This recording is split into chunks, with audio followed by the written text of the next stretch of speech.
Hello, future billionaires. Welcome back to another episode of your favorite podcast, the Invest Like a Billionaire podcast. Today, we've got a really fun guest joining our show. Her name is Eva Shang. She is the CEO of Legalist, which is an alternative credit firm, and really fascinating conversation. We dive into the world of alternative credit. So I come from a banking background, been in credit for a lot of my life, and I'd never even heard of some of these types of credit they were doing. So she tells her whole story, the origin story. She and her co-founder dropped out of Harvard to start this business and have since had a lot of great success in litigation finance, debtor in possession financing, and the last one was government receivables. So really interesting verticals they've got into with their technology. Be sure to check out this episode. And as always, we got to give the disclaimer when we bring people on to our podcast that are raising capital. We have not done any due diligence. You have to do your own due diligence. And, this is just purely informational. We're curious about different things and obviously would hope that you would do full due diligence if you do decide to work with them. So with that, please enjoy the show. This is the Invest Like a Billionaire podcast, where we uncover the alternative investments and strategies that billionaires use to grow wealth. The tools and tactics you'll learn from this podcast will make you a better investor and help you build legacy wealth. Join us as we dive into the world of alternative investments, uncover strategies of the ultra wealthy, discuss economics, and interview successful investors.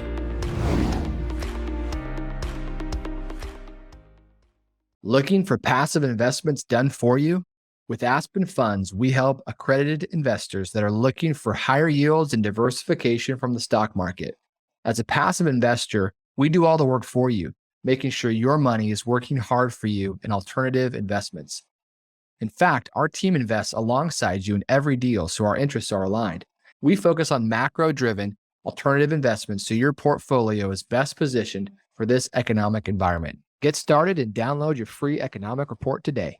Welcome back to another episode of the Invest Like a Billionaire podcast. I am your co-host, Ben Fraser, joined by fellow co-host Jim Mafuccio. And today we've got a really awesome guest. Very excited to get into this interview. I've been looking forward to this one with Eva Shang. She is the CEO of Legalist, which is an alternative credit fund or just firm, and doing some really cool things in the alternative investment space. So you've listened to this podcast for a while, we love to just educate around alternative investing, and, real estate's a big part of that. We talk a lot about real estate. There's a lot of other cool things going on that people are doing, and you guys are no exception. So Eva, welcome to the show. Thanks for coming on. Yeah, thank you so much. Yeah, so give us a little bit of background just on Legalist, and then I want to go back to kind of your story because obviously you're very intelligent. You went to Harvard and you made your co-founder, who I also spoke with, Christian, and just would love to hear the origin story of how you guys started. He's beyond intelligent. Intelligent people go to Harvard. Super intelligent people drop out of Harvard and say, I don't know. I was intrigued by that. So you, Christian. Yeah, exactly.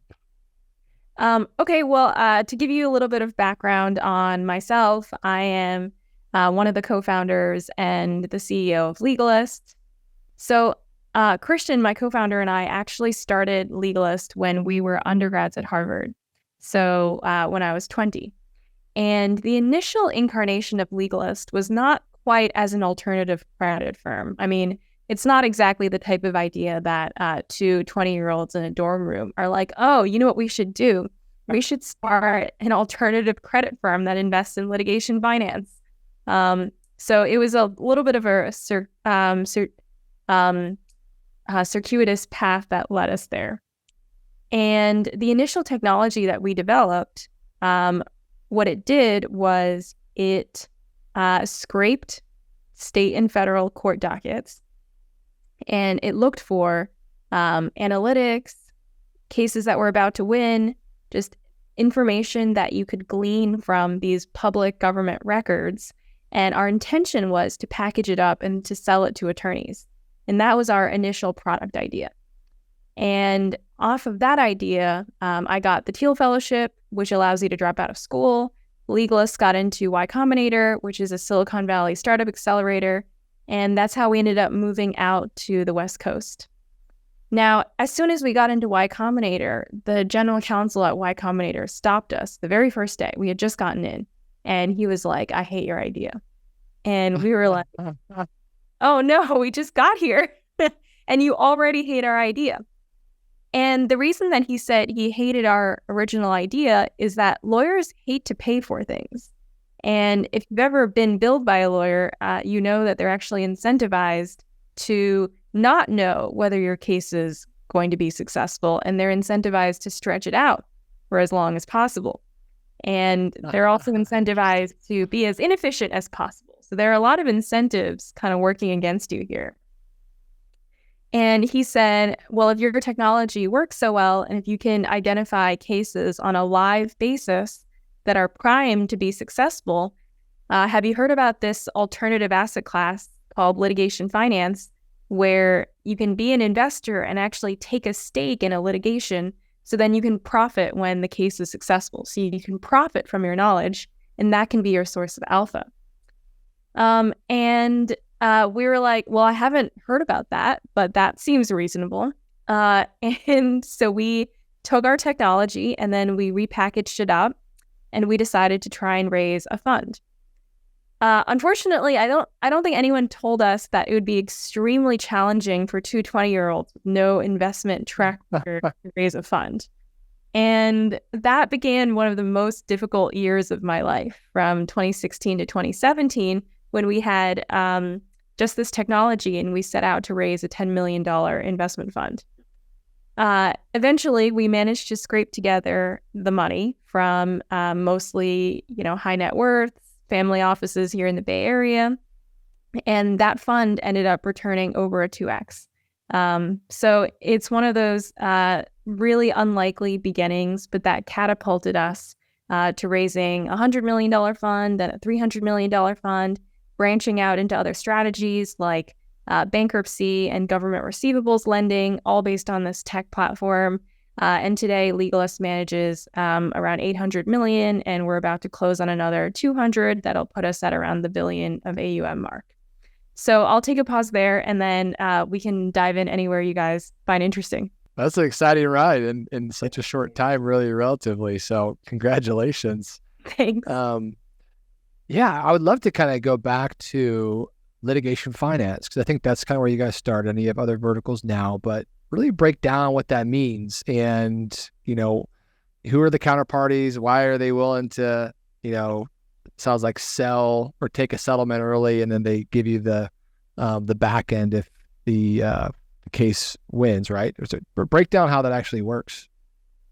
Yeah, so the premise behind litigation finance is that it's essentially an investment into the outcome of a case itself. So I'll take a pretty prototypical example of how it works. So let's take Legalist as a company. And let's say that we were to be acquired by BlackRock, right? A much larger company. And let's say that in the course of that acquisition process, BlackRock promises to pay us $10 million. And after we get acquired, I've signed my entire company over. They then renege on that and don't pay it $10 million. Well, now, as a plaintiff, not only am I out $10 million, but I also need to pay $100,000, a few $100,000, $1 million for legal fees out of money that I haven't made. And that's the situation that a lot of plaintiffs and users of litigation finance find themselves in. And that's really where litigation finance becomes relevant. Mm-hmm. So you have a great attorney that you found, but they charge on an hourly basis. And so what Legalist does is we come in, we identify that the case has been started, that it's going well, that it's the type of case we like to invest in.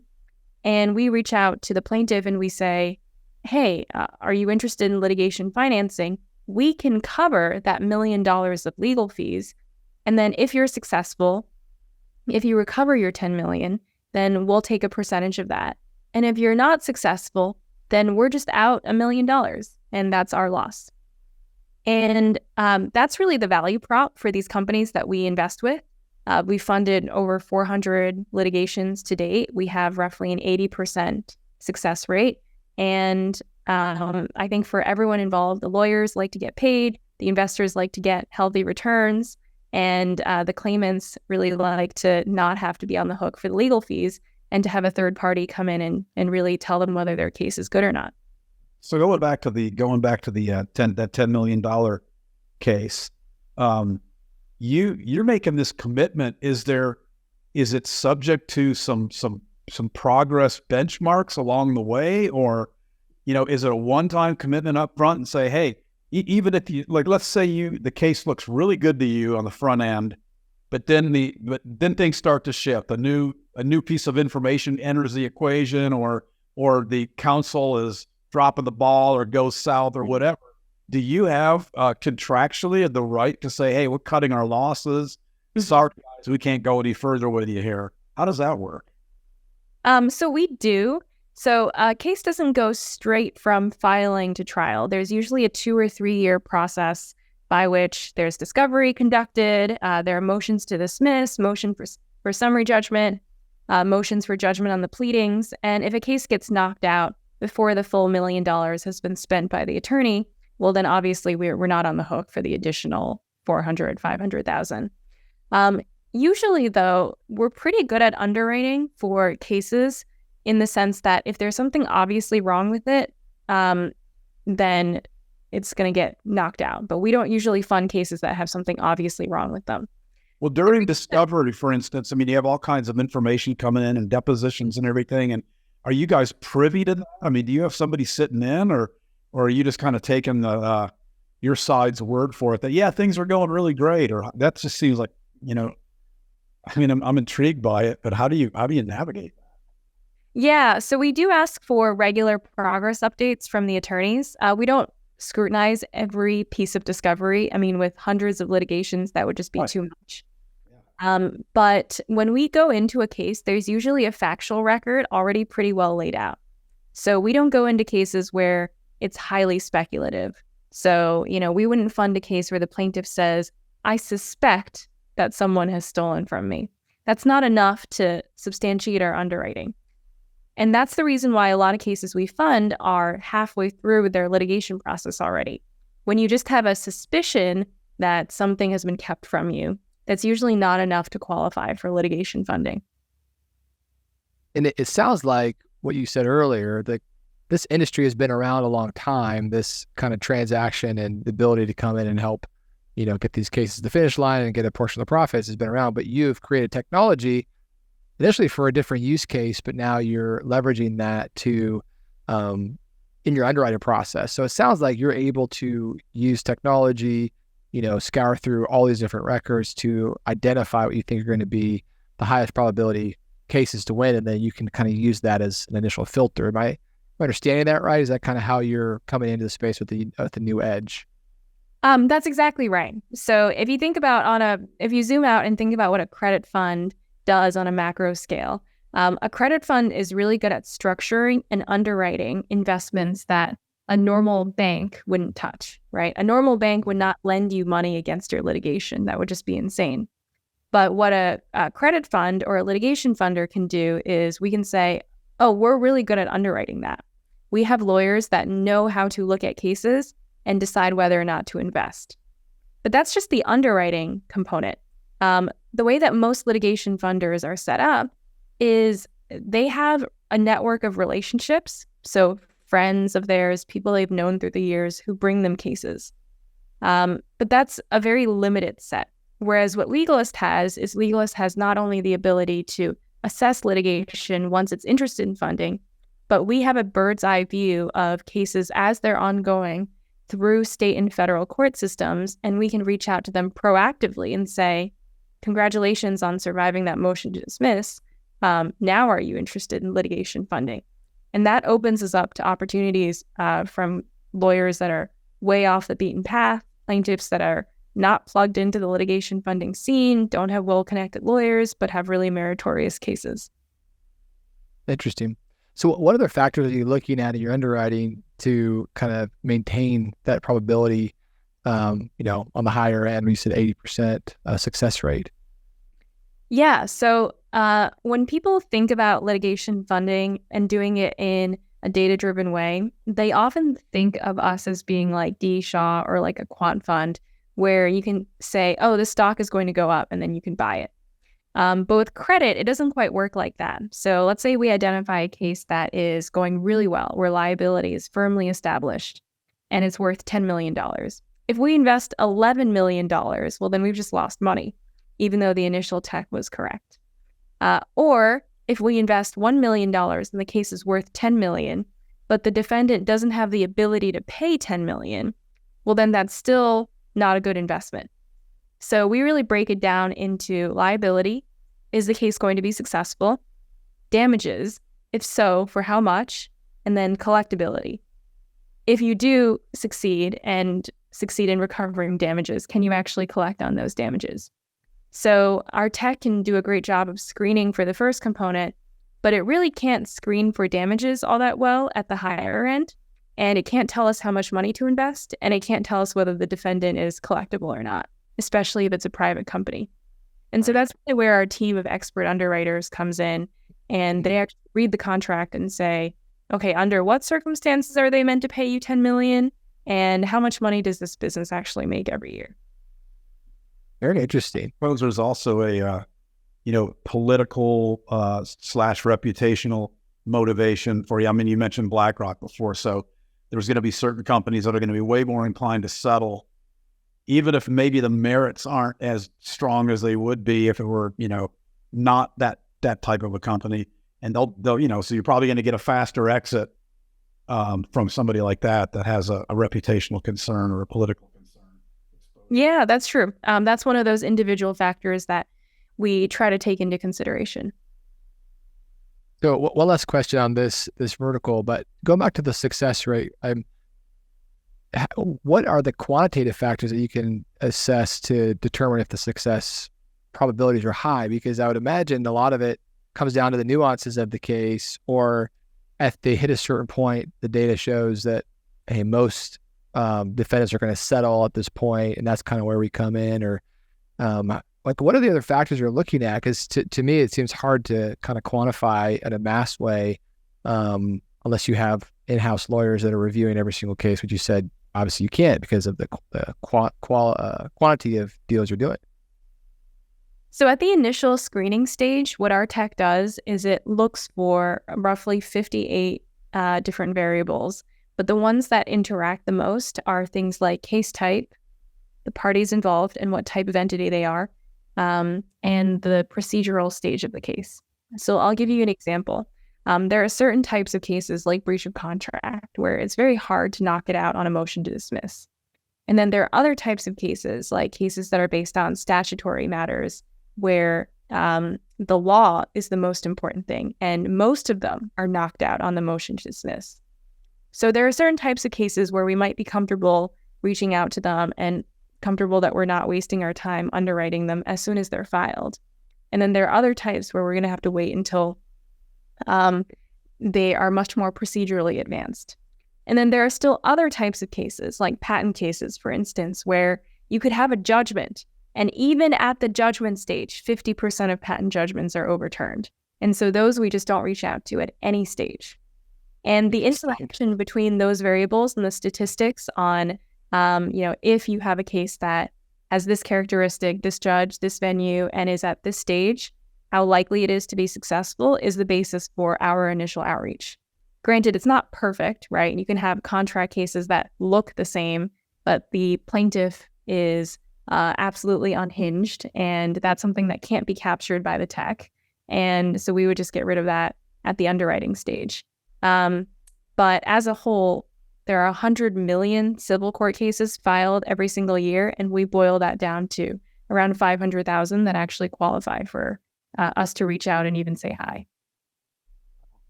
That's so fascinating. I imagine too. I'm sorry. Go ahead, Joe. Before you actually pull the trigger on it, say, yeah, we're going to take this case, and of course, here's what we're going to offer, because that's there's a wide range there. I imagine. Do you have like the equivalent of coming from the debt world? Do you have like the equivalent of a loan committee or an underwriting committee that says, okay, so-and-so manager brought this deal. We've had, the attorney make the first look at it, but to decide, yeah, we're going to do this one. Is there some collaboration that happens in-house, or how does that work? Are you the one who says, we're doing it? Oh, absolutely. I mean, we have an investment committee. The cases are underwritten very carefully by a lawyer who's an underwriter. And when they get presented to investment committee, many of these factors that I just outlined have been already looked at. So liability, damages, collectability, those are kind of the table stakes. And then over time, we've layered in other things that we've realized. So I'll give you an example. They say that if a jury likes a plaintiff, they will drape the law over them to make sure they get something. And if they don't like the plaintiff, they will interpret every single clause, even in a rock-solid contract case, in the way that is least favorable to them. And so now we have a section in our investment memos that's called plaintiff likability. Now, of course, this is very subjective. Subjective, yeah. But we trust our underwriters that if they just absolutely hate someone after spending an hour on the phone with them, that can't be a good thing for their case. Wow. It's so interesting because there is so much of a human element to this. And I would imagine as you guys continue to do this and so data driven, you're going to build a database of like, this municipality and this judge on this day of the week, chances go up or whatever. And I mean, I imagine the amount of data that you're able to kind of start putting together over time will be very, very valuable as well, aside from just the other quantitative things you were mentioning. Yeah, exactly. So at this point, we have hundreds of realizations, and we're able to put them together to learn things from our underwriting and to build up muscle memory and in-house analytics that really allow us to be more informed going into future investments. Very cool. So talk about some of the other verticals that you guys have gotten into. So the first one was kind of this vertical. Actually, before we get into that, one question that did come to mind is, what do you kind of view as your, say, total addressable market for litigation finance and still be able to keep the same success rate that you have? Because I would imagine over time, maybe you hit a certain cap on, there's just these number of cases that we like and that are going to have a high chance of success before you kind of peak out in the market, or are you still far away from that? We're still pretty far away from that. We identify a few 100,000 cases every year, and we've only funded 400 in total. So we're getting there. We're getting there. As we get more name recognition in the market, as litigation finance becomes a more commonplace occurrence, we're finding higher pickup rates from potential customers just when we reach out to them. Now, taking a step back as to like how we're building the firm and how we think about scaling each of our strategies, we've always been of the opinion that there is a finite amount of alpha in every market. And so the more that you try to push a capacity constrained market to a size that it's not well suited for, the less alpha you're going to have, and the more you're just going to pick up beta. So market returns, or for returns for the risk that you're taking. And so we've always been of the opinion that we don't need each one of our strategies to scale to $10 billion, right? Our core innovation is this technology that underlies each and every one of our strategies. And if it's able to pick up alpha in a relatively capacity constrained strategy, if it can do that across multiple verticals, then we as a firm can be scalable even if the ultimate strategies aren't. And that's really where our other two verticals came from. So our second vertical that we launched is DIP financing in bankruptcy. So bankruptcy is often a very scary word. But what DIP financing really means is that if you have a company that's filed for bankruptcy that has a bunch of assets and a bunch of liabilities, DIP financing is a type of court-approved financing that allows you to come ahead of other creditors and offer the debtor time to restructure or to liquidate its assets in an orderly fashion. So some of the companies that we've dealt with have been granite factories, they've been sawmills, they've been equestrian farms where they just need a little bit of time to liquidate and they can't be rushed into a fire sale process. Otherwise, they'll get pennies on the dollar. But having a little bit of bridge financing during the bankruptcy process, even if it's only for 12 months or sometimes less than that, gives them the time to conduct an orderly liquidation and maximize value for all the creditors. And then our third strategy, one of our LPs actually brought to us. So by this time, he had been an investor in both our litigation and our DIP strategies. And he said, hey, I have this other manager that does government receivables, and I really like this asset class because it's incredibly liquid, rock solid. You get paid directly by the US government, but they can't scale it. So they just have these relationships, and they're capped at whatever their relationships can bring them. So if you can find me government contracts that are run by businesses that are looking to scale up and would be interested in a credit facility specifically against that contract receivable, then I think you could deploy a lot of money here. And that's really how we got into our third strategy, the government receivables line. But the thing that undergirds all three of these, even though they look different, is that they're a type of esoteric or niche credit that exploits some type of structural alpha in the market, and that investors would love to have more of if you could find them. And what our technology allows us to do is it allows us to find them. Very cool. So on the government receivables, you're basically going and buying it's sort of factoring, right? So you're basically buying the future payout from whatever U.S. government entity to whatever firm that was contracted with them at some type of discount, and then you just go and collect the difference. Is that what that line is? Or explain what the structure is on those types of deals. So it's very similar to factoring in that we are lending against government receivables. But unlike factoring, where you have a one-off purchase of a receivable, what we offer is a working capital line of credit where government payments are backed, or government receivables back up the payments that we make. So it's cross-collateralized, senior secured, and we replace their line of credit from their bank. But unlike a bank line, which is really just based on last year's P&L, the government receivables line that we advance is structured specifically for government contractors, and it's of a size that can scale up or down depending on how large their contract is and what their operating cycle looks like. So to give you an example, if a government contractor made $1 million last year, $1 million the year before, but this year they've been awarded a $50 million contract to supply toilet paper or supply airplanes. We can cut out the toilet paper part because I don't want to be on the record saying toilet paper. But let's say that they supply, although some of our contractors do actually supply toilet paper, they do maintenance work and other types of services for various agencies and naval bases. Anyway, so let's say that they're purchasing airplanes. So what we might do is we might say, oh, you just got a purchase order from the US government to deliver an airplane on Monday, 2 weeks from now. You made $1 million last year, so your bank line is roughly $100,000 in size. But as soon as you deliver this airplane, you're going to get paid a lot more than $100,000. So we'll advance you some percentage against that purchase order so that you can buy the airplane. And that's the difference between what we do and what a bank line does. A bank line is a blanket underwriting and then a blanket amount, whereas ours is specifically underwritten for the contract that they have. Yeah, that makes sense. So how does the technology kind of help you generate, alpha returns in that market?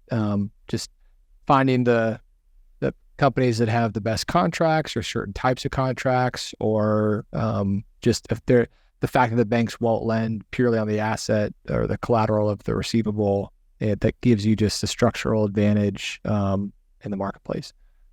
That's a great question. And this is something that I think a lot of people don't understand about our technology, is that what we look for in different asset classes is different depending on what the investment mandate is. So on litigation, for instance, you really don't want to invest in the average litigation case because it's not very good. But I would love to lend against any government receivable for the most part. Like Boeing is the largest government contractor.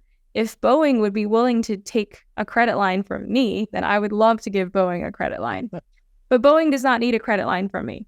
And the only type of company that specifically needs a credit line for against their government contract, where their bank line won't suffice. And don't get me wrong, the bank line is always going to come in at lower rates. It could be prime plus 0, right? We just can't do that. But what we can do is we can help those companies that are at an inflection point in their business where they made $1 million, $2 million, $3 million last year, but they're going to make $10 million next year. And that's really where this line becomes incredibly valuable. So that's what our tech looks for. We look for the size of the contracts they've gotten in the past and the size of the contracts they've recently been awarded, and we identified that need. What kind of, if you don't mind me asking, if you can't answer it, that's fine, but so you say compared to bank debt, I mean, is the cost of funds to the borrower, is it double what they pay a bank? Or in our world, in our real estate syndication world, the preferred equity or mezzanine debt piece, it's super expensive, a lot more expensive than the institutional bank money that's in first position. So I imagine there's a pretty good premium. I mean, to keep the doors open, but can you speak to that at all? So of our various strategies, we run all three strategies as uncorrelated strategies, but there is a range in terms of the net returns to investors that corresponds to the risk and liquidity. So at the high end, you have litigation finance, which is an equity-like investment, right? You're taking equity in the case itself, and you have the risk of loss of principal. So litigation targets and has achieved historically 20% plus net IRRs. So in line with private equity and a little bit shorter than private equity durations. In the middle, you have DIP, which is essentially a real asset-backed bridge loan. And that targets returns in the mid-teens. And then finally, you have government receivables, which is a very short term. Usually, the average disbursement is outstanding for 84 days.